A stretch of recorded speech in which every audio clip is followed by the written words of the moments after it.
Good morning class 11th student. आज हम class 11th का जो सबसे पहला यूनिट है some basic concept of chemistry, इसको स्टार्ट करेंगे। ये हमारा पहला चैप्टर है और बेसिक चैप्टर है, और चूंकि बहुत ही इंपॉर्टेंट चैप्टर भी है, इसलिए हम इसको बहुत ही ध्यान से पढ़ाई करेंगे। तो आइए स्टार्ट करते हैं चैप्टर को। तो some basic concept of chemistry अगर हम पढ़ते हैं तो जैसा चैप्टर का नेम ही है बेसिक कॉन्सेप्ट, तो बेसिक कॉन्सेप्ट की अगर हम बात करें तो सबसे पहले हम ये बात करते हैं कि व्हाट इज केमिस्ट्री, केमिस्ट्री होती क्या है। अगर बेसिकली आपसे कोई पूछे व्हाट इज केमिस्ट्री, केमिस्ट्री क्या होता है, तो आपका जवाब क्या होगा।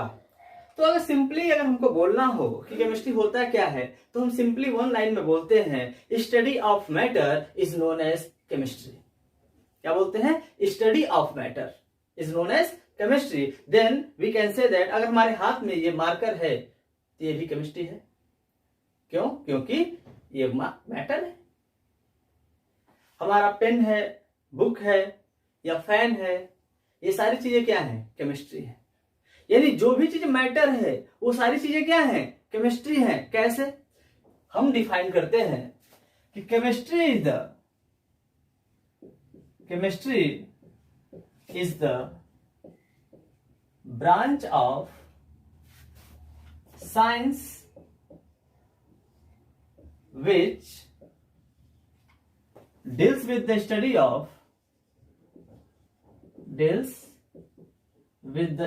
of composition, structure, property and interaction of matter. It means chemistry is all about composition, structure, properties and interaction of matter. यानी मैटर के प्रॉपर्टीज के बारे में स्टडी करते हैं, उसके स्ट्रक्चर के बारे में, केमिकल फार्मूला क्या होगा, स्ट्रक्चर क्या होगा उसके बारे में पढ़ते हैं, उसकी प्रॉपर्टीज क्या होती हैं उसके बारे में पढ़ते हैं, और उसके इंटरेक्शन के बारे में, उसके ट्रांसफॉर्मेशन के बारे में हम पढ़ते हैं। क्यों, क्या रिएक्शन करता है, क्या प्रोडक्ट बनाता है, ये सारी चीजें हम डिस्कस करते हैं किसके अंदर? केमिस्ट्री के अंदर। तो सिंपली हम एक बात जो बोले हैं कि इसमें हम क्या कर रहे हैं? मैटर का स्टडी कर रहे हैं। तो हमारे अराउंड, हमारे सराउंडिंग में जो भी मैटर अवेलेबल है वो सब के सब क्या है? एक तरह से हम बोल सकते हैं सबके सब केमिस्ट्री है।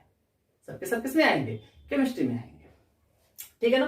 तो अगर डेफिनेशन की बात हम बात करें कि why we need to study chemistry, या फिर सिंपली अगर पूछा जाए why we study chemistry, chemistry को पढ़ते क्यों है, तो चूंकि हमारा जो केमिस्ट्री है ये साइंस का एक ब्रांच है, और साइंस क्या होता है ये आप लोग प्रीवियस क्लासेस पढ़ते आ रहे हैं। जब से ह्यूमन बीइंग एग्जिस्टेंस में आया है तभी से उसके अंदर ये क्यूरियोसिटी होती है अपने सराउंडिंग में जो भी चीजें हैपनिंग हो रही है उनके बारे में जानने की। कभी कभी हम एक्सपेरिमेंट करते हैं और उसके बेसिस पे हम ऑब्जर्व करते हैं कि वो चीजें कैसे हो रही हैं, उसको हम प्रूफ करते हैं। हमारा मेन ब्रांच है वो है physics, chemistry, geology and zoology. ठीक है ना। जिसमें से अगर हम केमिस्ट्री की बात करें तो केमिस्ट्री के लिए हम कहते हैं chemistry play a central role in science. यानी साइंस के अंदर जो केमिस्ट्री का रोल होता है वो सेंट्रल रोल प्ले करता है। क्योंकि अगर हम बात करें बायो की, तो बायोलॉजी में भी जो मेडिसिन का हम एक्सट्रैक्शन करते हैं प्लांट से या फिर लिविंग बेबी से, वो केमिस्ट्री की हेल्प से करते हैं। फिजिक्स में भी कहीं ना कहीं केमिस्ट्री का हेल्प केमिस्ट्री करता है। अदर ब्रांचेज में भी, साइंस के अदर ब्रांचेज में केमिस्ट्री का डायरेक्टली इनडायरेक्टली इन्वॉल्वमेंट होता ही होता है। ठीक है ना।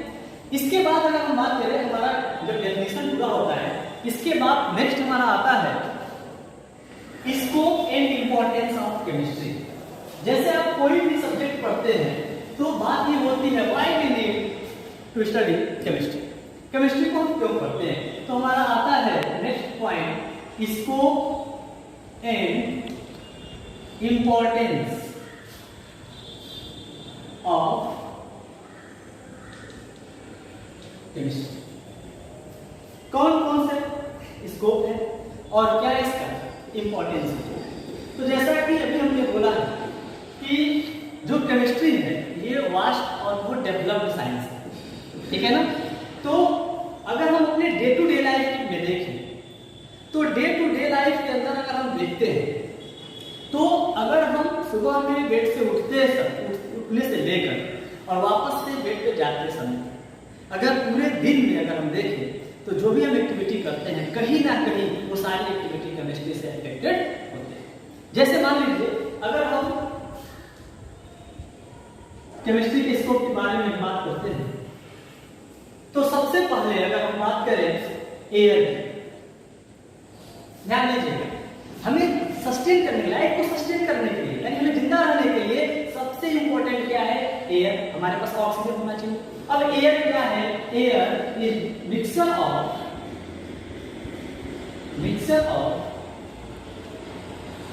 डिफरेंट टाइप ऑफ गैसेस, यानी कि जो हमारा एयर है ये डिफरेंट टाइप के गैसेस का मिक्सचर होता है, जिसमें मेनली क्या होता है? आपका जो नाइट्रोजन होता है वो होता है 78%, ऑक्सीजन जो होता है वो होता है 20%, आपका जो कार्बन डाइऑक्साइड होता है वो होता है 0.03%, और जो नोबल गैस होते हैं, ध्यान देना, जो नोबल गैस जैसे मान लो हीलियम, नियान, आर्गन, क्रिप्टॉन, जेरानिक, सब जितनी गैसें हैं ये होती हैं 0.97%। तो एयर जो कि डिफरेंट टाइप के गैसों का मिक्सचर है, तो इनकी स्टडी अगर हम करते हैं तो ये भी कहां से आते हैं? केमिस्ट्री में इंक्लूडेड है, ठीक है ना। इसके बाद एयर के बाद अब ध्यान देना, अगर हम फूड की बात करें, पहले अगर मान लो कि हम सांस लेके जिंदा है तो हमें भूख लगेगी, और भूख लगेगा तो हमें क्या चाहिए? फूड चाहिए। तो फूड में केमिस्ट्री किस तरह इन्वॉल्व है? आजकल तुम देखो मार्केट में जो पैक्ड फूड वगैरह आते हैं या सॉस आता है, केचप आता है, तो उसमें होता क्या है कि वो एक लंबे ड्यूरेशन तक चलता है, तो उसके पीछे रीजन होता है कि उसमें बहुत सारे प्रिजर्वेटिव्स मिले होते हैं, ठीक है ना। जैसे घर पे अगर चटनी बने तो 1 से 2 दिन में खराब हो जाता है, लेकिन वही मार्केट का जो सॉस या केचप होता है वो महीनों चलता है, उसके पीछे रीजन है उसमें प्रिजर्वेटिव्स ऐड होते हैं, ठीक है ना।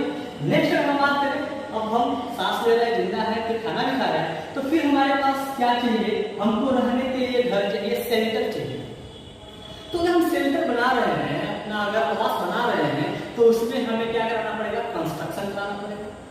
तो ध्यान देना, अगर हम कंस्ट्रक्शन करा रहे हैं तो कंस्ट्रक्शन में क्या क्या यूज होगा? कंस्ट्रक्शन में आपका सीमेंट यूज होगा, सैंड यूज होगा, ब्रिक्स यूज होंगे, बहुत सारी चीजें। अब जब सीमेंट इंडस्ट्री केमिस्ट्री के अंदर आती है, सैंड भी आप केमिस्ट्री के अंदर स्टडी करते हैं, ब्रिक्स, ये सारी चीजें, यानी कंस्ट्रक्शन जो, यानी आप ब्रेकर में चाहे तो इसको हम शेल्टर भी लिख सकते हैं, ठीक है ना। जो कंस्ट्रक्शन हम करते हैं उसमें भी कहीं ना कहीं हमारा केमिस्ट्री क्या है? इन्वॉल्व है, ठीक है ना। तो अभी हमारा पास अगर रहने का जगह हो गया तो हम सोचेंगे कि अब हमें क्या हो कि अब जब घर बना लेते हैं तो आप चाहते हैं कि उसका इंटीरियर अच्छा हो, और इंटीरियर अच्छा दिखे उसके लिए आप घर में क्या कराते हैं? पेंट कराते हैं। तो पेंट भी केमिस्ट्री के अंदर ही इंक्लूड। अब घर अच्छा हो गया आपके पास रहने के लिए, तो आप सोचेंगे कि क्या हो? हमारे पास अच्छे कपड़े हो, अच्छा कपड़ा पहने हो, ठीक है ना। तो इसके लिए हमें क्या चाहिए? अच्छा कपड़ा कब मिलेगा? जब हमारे पास गुड क्वालिटी के फैब्रिक होंगे, ठीक है ना। तो हमारे पास क्या होना चाहिए? फैब्रिक होना चाहिए, अच्छे क्वालिटी के फैब्रिक हो, और ये पूरा आपका टेक्सटाइल इंडस्ट्री के अंदर आता है, और टेक्सटाइल इंडस्ट्री भी केमिस्ट्री इंडस्ट्री में ही आता है, ठीक है ना।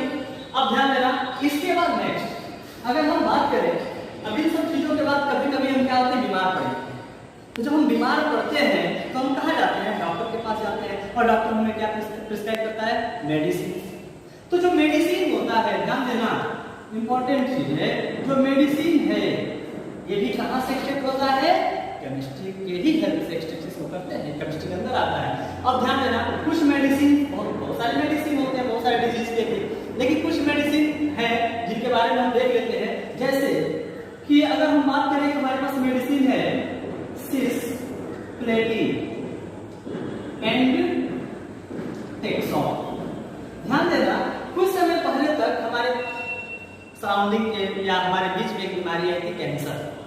इसकी कोई प्रॉपर मेडिसिन नहीं थी, लेकिन ये जो हमारा सिस्प्लेटिन और टेक्सॉल है ये कैंसर के ट्रीटमेंट में या क्योर में बहुत ज्यादा हेल्पफुल है। ध्यान देना, इसको हम कैंसर के ट्रीटमेंट में लेते हैं, ठीक है ना। अभी एक और बीमारी है जिसको आप एड्स कहते हैं। एड्स का भी कोई प्रॉपर कोई इलाज नहीं है, लेकिन एक मेडिसिन है जिसको एजेटी के नाम से जानते हैं, ठीक है ना। ये आपका एड्स में इसका यूज करते हैं, एड्स के विक्टिम को क्योर के लिए बहुत ज्यादा हेल्पफुल है, ठीक। इसके बाद क्या होता है कि अगर हम मान लो स्वस्थ हैं तो फिर हम ये सोचते हैं कि ठीक है कुछ ज्वेलरी ले लिया जाए। अब ज्वेलरी मान लो गोल्ड का या फिर डायमंड का, ये सब हम लेते हैं, तो उसके लिए हम क्या करते हैं, माइनिंग करते हैं। ध्यान देना, उसके लिए हम क्या करते हैं, माइनिंग करते हैं। तो माइनिंग ये आपका किस में आ जाएगा, मेटलर्जिकल प्रोसेस पढ़े हो 10th में, फिर आप पढ़ेंगे आगे 12th के अंदर आएंगे तो वहां पे पढ़ेंगे, ठीक है ना। प्रोबेबिलिटी केमिस्ट्री आपको पूरा यूज होगा, यहाँ पे आप ज्वेलरी बनाते हैं, ठीक। इसके बाद क्या होता है कि आप अच्छा दिखने के लिए कॉस्मेटिक का यूज करते हैं, ठीक है ना। बहुत सारे कॉस्मेटिक, क्रीम पाउडर, बहुत सारी चीजें हैं जिनको आप यूज करते हैं, ये भी आपका केमिस्ट्री के अंदर आ जाएगा, ठीक है ना। फिर अगर एक स्कोप की बात करें तो फ्यूल। अब फ्यूल में क्या है, जैसे कि मान लो हमको खाना ही बनाना है तो वहां पे हमें क्या चाहिए, एलपीजी की नीड होती है। अब कार चलानी है, सीएनजी की नीड पड़ती है, या फिर बाइक है तो पेट्रोलियम, इन सब की। तो इस तरह से अगर हम देखते हैं बहुत सारे ऐसी चीजें हैं जिनको आप जनरल ऑब्जर्व कर सकते हैं कि कहीं ना कहीं केमिस्ट्री से रिलेटेड है। एक आजकल के समय में सबसे इम्पॉर्टेंट आपके पास, जैसे लॉकडाउन चल रहा है, स्कूल की जो रेगुलर क्लासेस सस्पेंडेड है, तो आपके पास स्मार्टफोन होना मस्ट है। और स्मार्टफोन के अंदर भी आप सोचते हैं कि हमारी जो बैटरी की ड्यूरेबिलिटी है वो ज्यादा हो, तो बैटरी जो होती है मोबाइल फोन की वो भी किसकी बनी होती है, लिथियम आयन की बैटरी, ठीक है ना। तो यहाँ पे अगर हम बात करें, ध्यान देना, ये हमारा होता है electronic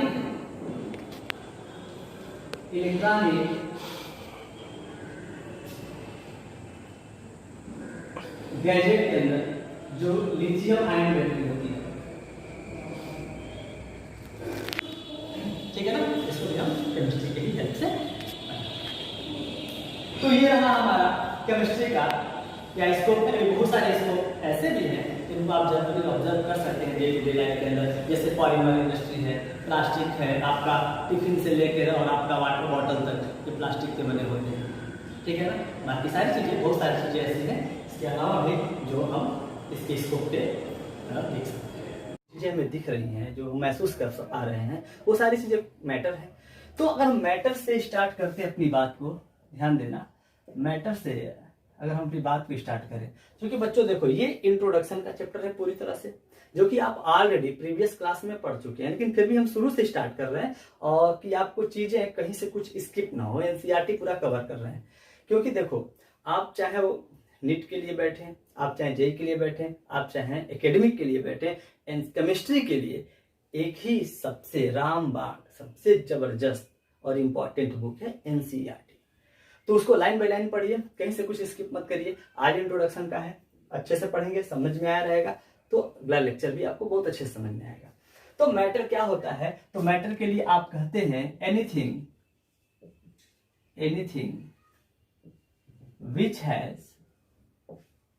which has mass and occupies space is known as matter. मतलब कि कोई भी चीज जो स्पेस ऑक्युपाई करे और उसके अंदर कुछ ना कुछ मास हो उसका, वो मैटर कहलाता है। फॉर एग्जाम्पल, अगर मान लो हम इस मार्कर की ही बात कर लेते हैं, ठीक है ना, बार बार मार्कर का एग्जाम्पल देना पड़ता है क्योंकि मार्कर ही हाथ में होता है। तो मान लो मार्कर है, इसको यहाँ पे हमने प्लेस किया हुआ है, तो अगर जब यहाँ पे हमने इसको रखा तो ये कुछ ना कुछ स्पेस ऑक्युपाई किया, ठीक है ना, और इसका अपना कुछ ना कुछ मास होगा, इसका मतलब ये हमारा क्या हो गया, मैटर हो गया। उसी तरह हमारे चारों तरफ, जैसे मान लो चेयर रखा हुआ है, ठीक है ना, वहां पे मेज रखा हुआ है, बुक रखे हुए हैं, पेन रखे हुए हैं, कॉपी रखा हुआ है, ठीक है ना, फैन है, मतलब जो चीजें दिख रही है, बेड है, मतलब एवरीथिंग, कुछ भी जो स्पेस ऑक्युपाई करे और जिसमें कुछ ना कुछ मास होता है, वो क्या कहलाता है? मैटर कहलाता है। अब देखो होता क्या है, कभी कभी अब मैटर, जो चीजें हमें दिख रही हैं भाई, जो देख रहे हैं उनको तो आप कह दे रहे हैं कि सर ये मार्कर है, कुछ स्पेस ऑक्युपाई किया हुआ है तो मैटर है। लेकिन तुम ये बताओ, फ्रेग्रेंट जो होते हैं, जैसे कि मान लो हम परफ्यूम लिए, तो क्या वो मैटर है? यस।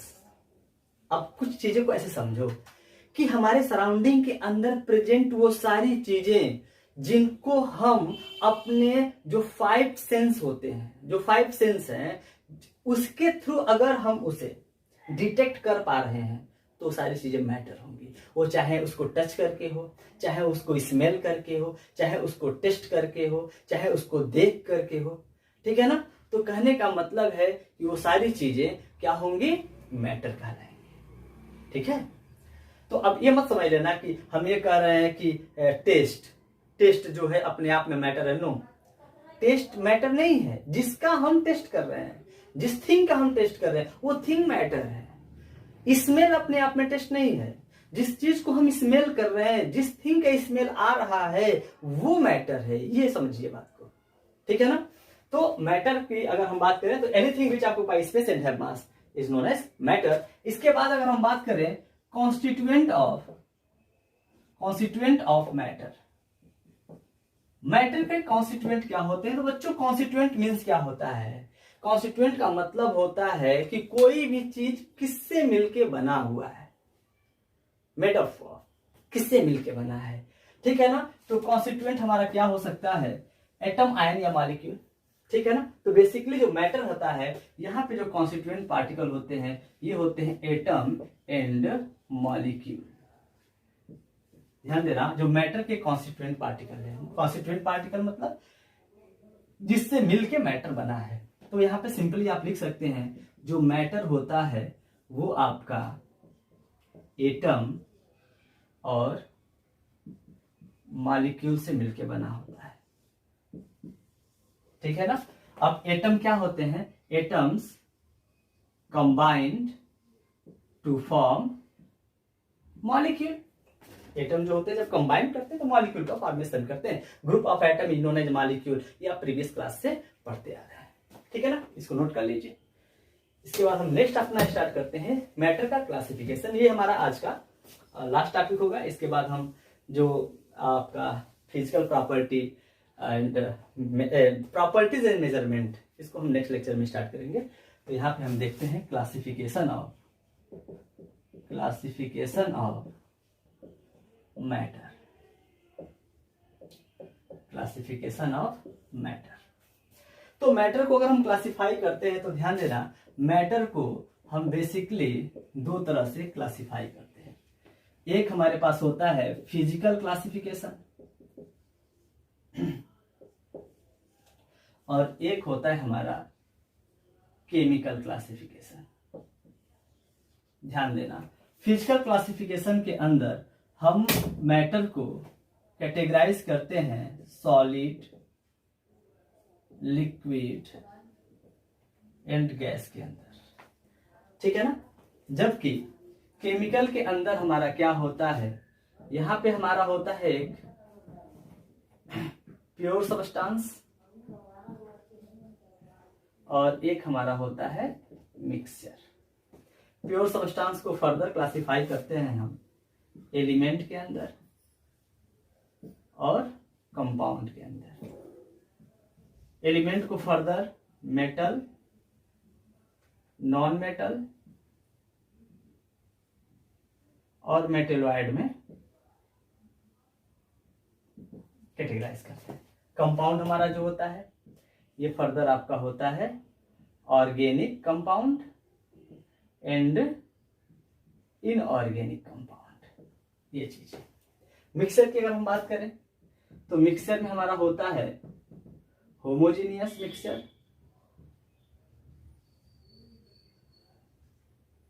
और एक होता है हमारा हेट्रोजीनियस मिक्सचर, ठीक है ना। अब हम बारी बारी से इसका डिस्कशन करते हैं। जो फिजिकल आपका क्लासिफिकेशन होता है, इसमें फिजिकल स्टेट की बात करते हैं मैटर की। तो ध्यान देना, मैटर का जो मेन फिजिकल स्टेट होते हैं वो 3 होते हैं। अब बच्चों हम मेन क्यों कह रहे हैं, तो एक बात समझो कि रूम टेम्परेचर पे मैटर को हम कितने स्टेट में देख सकते हैं या महसूस कर सकते हैं, तो 3 स्टेट में। अब बाकी तुम कहोगे कि नहीं सर हमने तो 5 पढ़ के आया और 5 है एक्चुअल में।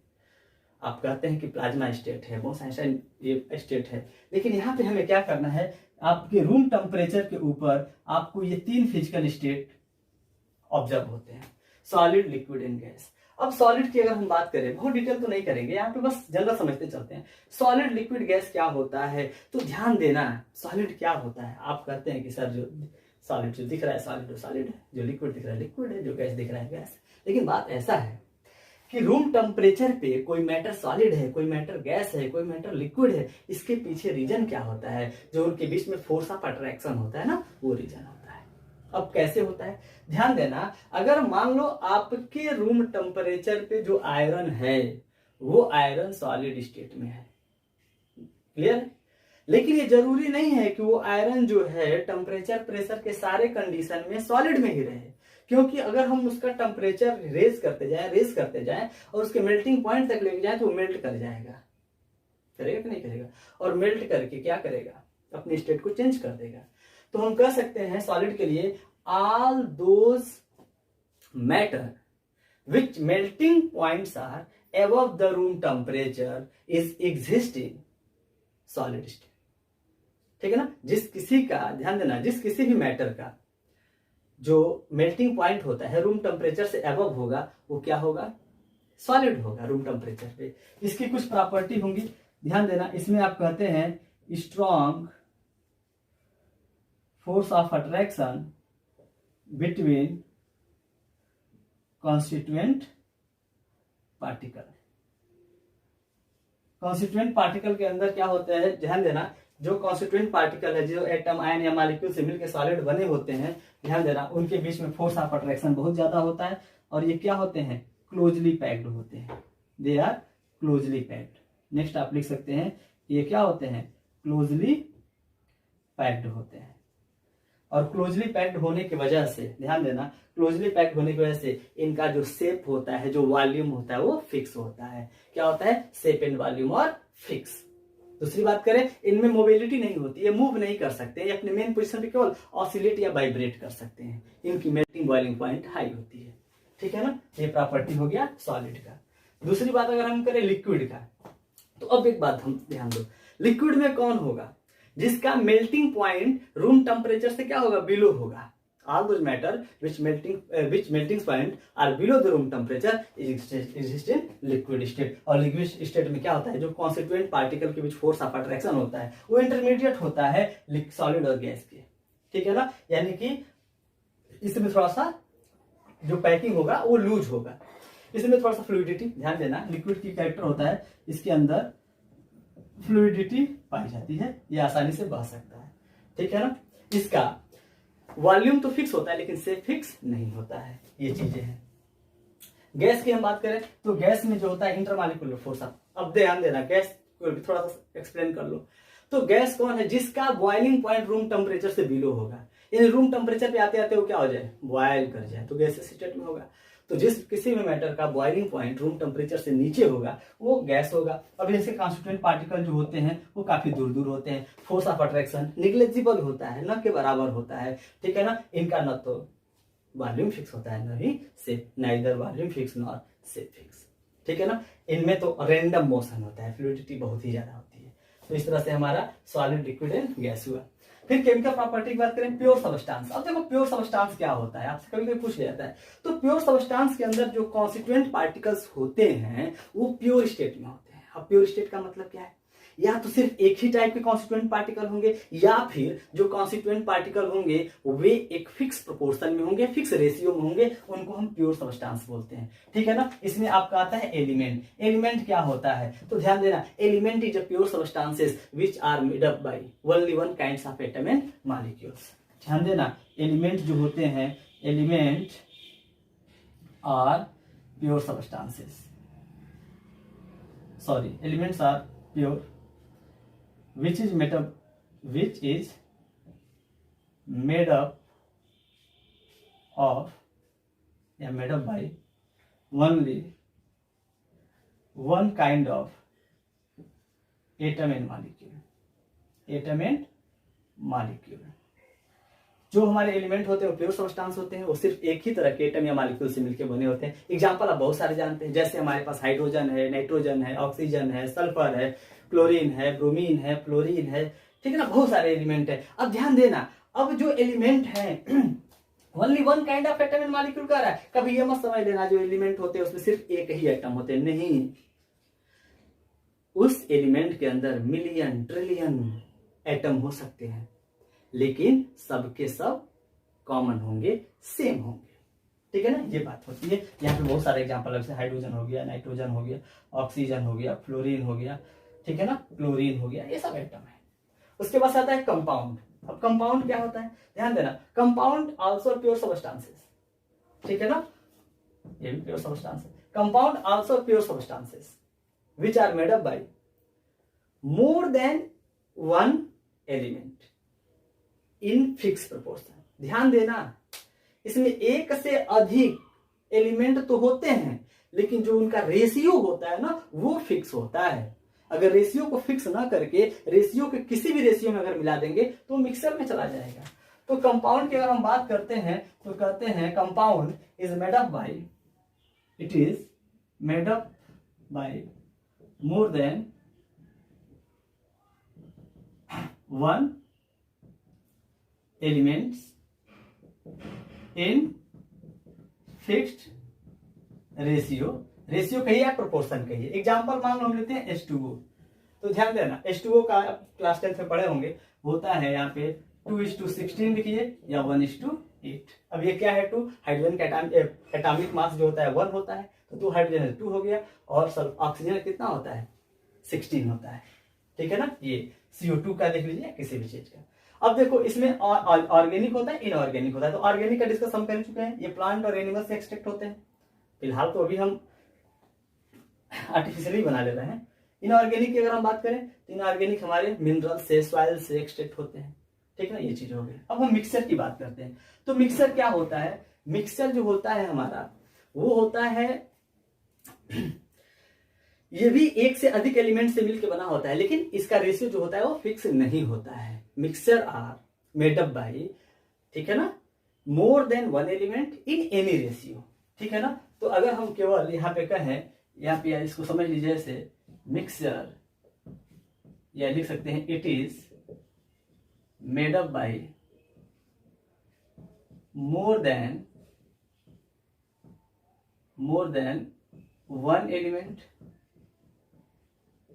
इन एनी रेशियो, ठीक है ना, उसको हम मिक्सर बोलते हैं। रेशियो अगर फिक्स नहीं है तो मिक्सर हो जाएगा। अब इसमें होता है होमोजीनियस और हेट्रोजीनियस। प्रीवियस क्लास में आप 9th में पढ़े हुए हैं। होमोजीनियस क्या होता है, होमो मतलब होता है सेम, यानी कि ध्यान देना, जब कभी भी ध्यान देना, जब जो कॉन्स्टिट्यूएंट हमारे जो दो कॉन्स्टिट्यूएंट है ना इसमें, जो करें मोर देन वन, ठीक है ना, तो मोर देन वन अगर कॉन्स्टिट्यूएंट हमारे पास है और वो दोनों एक दूसरे में अच्छे से मिसिबल है, ध्यान देना, एक दूसरे में क्या है, अच्छे से मिसिबल है, कंप्लीटली मिसिबल है, उसको हम क्या बोलते हैं, होमोजीनियस मिक्सर। होमोजीनियस को ही हम क्या बोलते हैं, होमोजीनियस मिक्सर को ही हम सॉल्यूशन बोलते हैं, ठीक है ना। Homogeneous mixture of two or more substances, two or more than two substances in known as solution. तो जैसे मान लो हम एग्जांपल अगर लें कि हम अगर बात करें, एक ग्लास के अंदर वाटर लेते हैं, इसके अंदर अगर हम शुगर को डिजॉल्व करते हैं या फिर साल्ट को हम डिजॉल्व करते हैं, तो साल्ट इन वाटर सोल्यूशन जो होगा वो होमोजीनियस होगा। अब ध्यान देना, होमोजीनियस का मतलब है कि वो कंप्लीटली जो शुगर होता है वाटर के अंदर सॉल्युबल होगा, और उसका अगर हम टेस्ट करते हैं तो उसका एक सिप लीजिए या लास्ट सिप लीजिए, सब के सब आइडेंटिकल होंगे। यानी कि जो आपका होमोजीनियस मिक्सचर होता है, इसमें जो कंसंट्रेशन होता है, ध्यान देना, सॉल्यूट का इनसाइड द सॉल्वेंट, ठीक है ना, वो आइडेंटिकल होता है थ्रू आउट द सोल्यूशन या through out the mixture. Through out the mixture क्या होगा, जो आपका कंपोजिशन होता है दोनों कंस्टिट्यूएंट का, वो क्या होते हैं, फिक्स होते हैं, ठीक है ना। तो यहाँ पे हमारा हो जाएगा होमोजीनियस।